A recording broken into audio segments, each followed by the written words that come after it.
One key reason why the stable matching problem admits an efficient solution is that you can, in principle, match any node to any other node on the opposite side.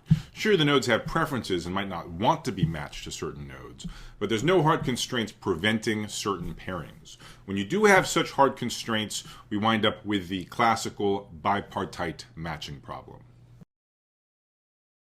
So the input to the bipartite matching problem is a bipartite graph. So remember what that means. That means you can take the vertices and put them into two groups. Let's call one of them capital U, the other one capital V, and every single edge has exactly one endpoint in each of the two groups. Put differently, there exists a cut of the graph that cuts every single edge. The goal is to compute the matching. Remember, a matching is a subset of edges that are pairwise disjoint. No pair of edges can overlap at an endpoint. And to compute the matching that has the largest possible size. So, for example, in this pink graph on the right, there are various matchings consisting of 3 edges, and I'll leave it for you to check that there is no perfect matching. There's no way to have a matching of 4 edges. So bipartite matching is a totally fundamental problem. There are constraints on which objects you can pair up, and you want to pair up as many objects as possible. I'm happy to report that the maximum matching problem is solvable in polynomial time. In fact, it's polytime solvable not just in bipartite graphs, which is what I'm discussing here, but even in general non-bipartite graphs. So in non-bipartite graphs, you have to work pretty hard to solve the problem in polynomial time. The bipartite case that I'm talking about here reduces easily to another problem you should know about called the maximum flow problem. So I'll now move on to describing the maximum flow problem. I'll leave it as a good exercise for you to do why bipartite matching reduces to maximum flow. You can study maximum flow in either undirected or directed graphs. The directed graph case is in some sense the more general one. Let me state that here. So the input is a directed graph. One special vertex is called the source vertex, S, and another vertex, T, is called the sink vertex. Finally, each edge E has a capacity, U sub E, which is the maximum amount of flow or traffic that the edge can accommodate. Informally, the goal is to push as much stuff as possible from the source vertex S to the sink vertex T, respecting the capacities of the various lengths. So you should think as examples as electrical current being generated from S and flowing to T, or you could think of water being injected into the network at S, flowing through these edges representing pipes, and then being drained out at T. The point is you have conservation of flow at every vertex other than S and T. That is, the amount of stuff coming in has to equal the amount of stuff coming out, except for S, where stuff gets generated, and at T, where stuff gets drained. As a simple example, suppose in this pink network on the right, I give each edge a capacity of 1. The maximum amount of stuff you can push from S to T in this network is 2 units. The way to do that is you send 1 unit of stuff over the top path from S to V to T, and you send a second unit on the bottom path using W as an intermediate stop. So I'm happy to report that the maximum flow problem can be solved exactly in polynomial time. There are many ways of doing it, many different cool algorithms that solve the max flow problem, but the simplest ways are in effect greedy algorithms where you route flow one path at a time. One thing worth pointing out is the most obvious greedy approach to the maximum flow problem doesn't work. The most obvious thing to do is to just find a path where there's residual capacity along every edge, send flow along that path, and repeat. So the suboptimality of the naive greedy algorithm is already evident in the 4-vertex network that I've shown you on this slide. Suppose in the first iteration, to find your first path to push flow along, you wind up choosing the path that goes from S to V to W to T. So that has 3 edges on it. All of those edges have capacity 1, so you're free to push 1 unit of flow along this zigzag path. But if you do that, you've now blocked up the other paths as well, the SVT path and the SWT path.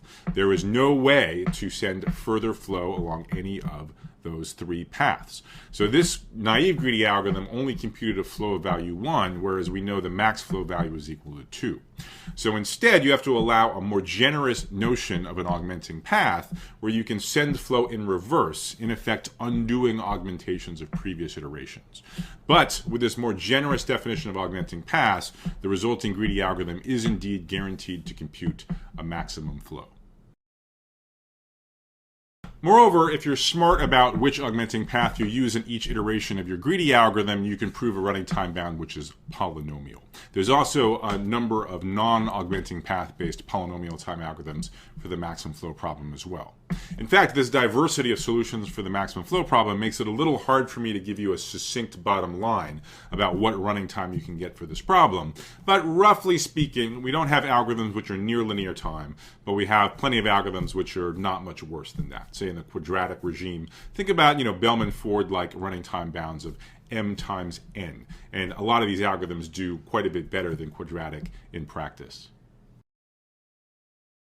And one thing that's cool is that even though this maximum flow problem is totally classical, these augmenting path algorithms were first studied in the 1950s by Ford and Fulkerson, even in the 21st century we've been seeing some really nice new developments with maximum flow, cool new algorithms based on things like either random sampling or connections to electrical networks.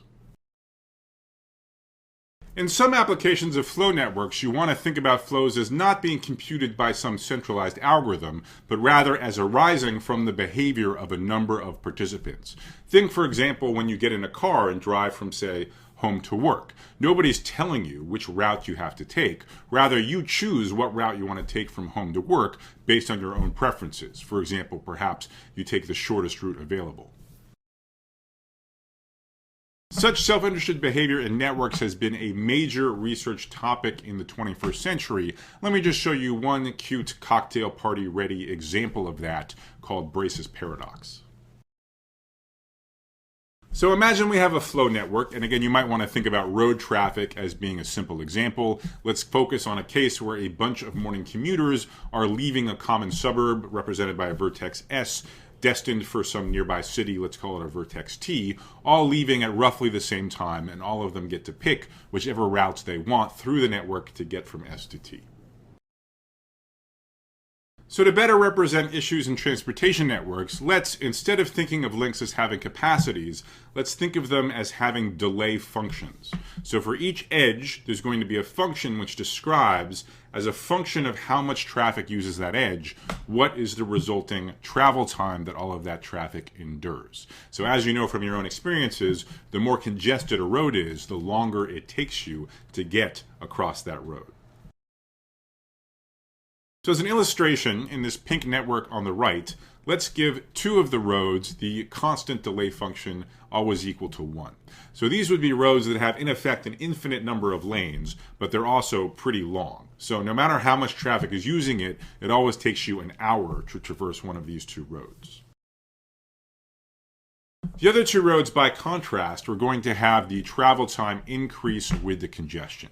And just to keep things really simple, let's use the identity function so that if 100% of the traffic uses one of these roads, then it takes an hour. If 50% of the traffic uses one of these roads, all of that traffic takes a half an hour to traverse the road, and so on.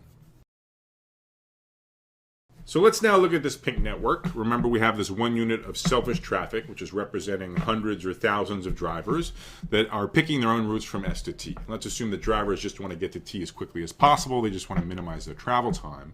And then the question is, which flow is going to arise from this aggregate self-interested behavior? Well, the two routes are exactly the same. Each one has one road that always takes an hour, and it has also has a second road which takes time proportional in hours to the fraction of traffic that uses it. So because of this symmetry, once things settle down into a steady state, we expect half of the traffic to be using the top path, half of the traffic to be using the bottom path. With a 50-50 split of the traffic, each of the two routes takes an hour and a half overall.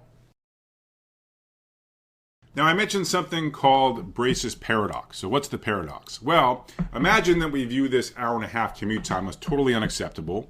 Moreover, imagine that we have a new technology. Someone just invented a teleportation device, and we want to install it in this network so that people can get to their workplace faster than before. So let's install one of these teleporters at the vertex V to allow people to travel instantaneously to the vertex W. So we'll represent that by adding to this ping network a fifth length from V to W with the constant delay function always equal to 0.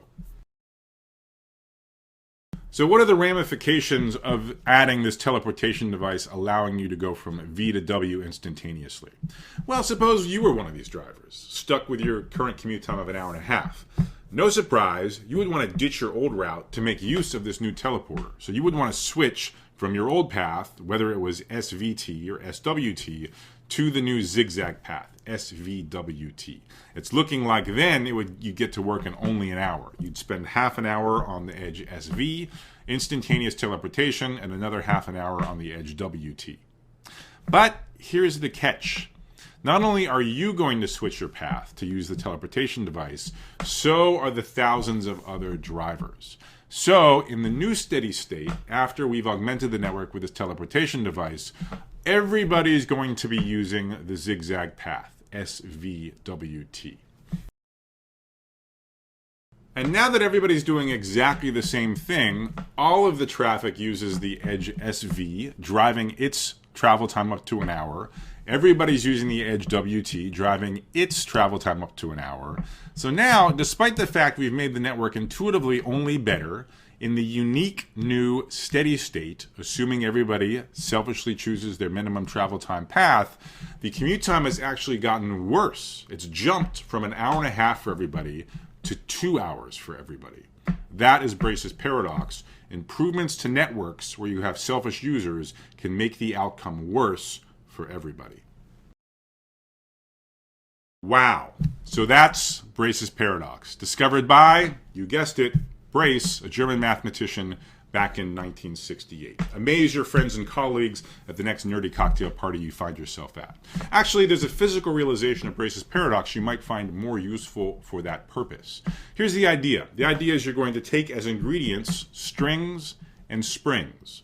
The strings are meant to perform the function of the constant delay functions. Strings, of course, being inelastic objects. The length of a string is independent of the amount of force you apply. Springs, on the other hand, are elastic. That is, their length is proportional to the force applied to the spring. So those play a role analogous to the linear delay functions in this network.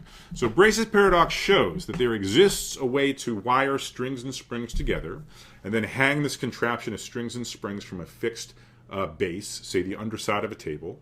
You hang a weight from the bottom of these strings and springs, so that naturally stretches it out. Now, in general, when you have a contraption that's holding some weight and you start chopping, you take a pair of scissors and you cut things off from the middle of this contraption, you expect the contraption to be weaker and therefore the weight is going to sag further toward the ground. But in the same way, Braesse's paradox shows that removing a supposedly helpful teleportation device from a network can actually shorten selfish commute times. That shows that cutting out taut strings from the middle of the contraption can actually get a weight to levitate further off of the ground. And this is not just hypothetical. Students in my classes have built these strings and springs contraptions and have demonstrated this levitation. If you search YouTube, I'll bet you can find some videos. Try it at home.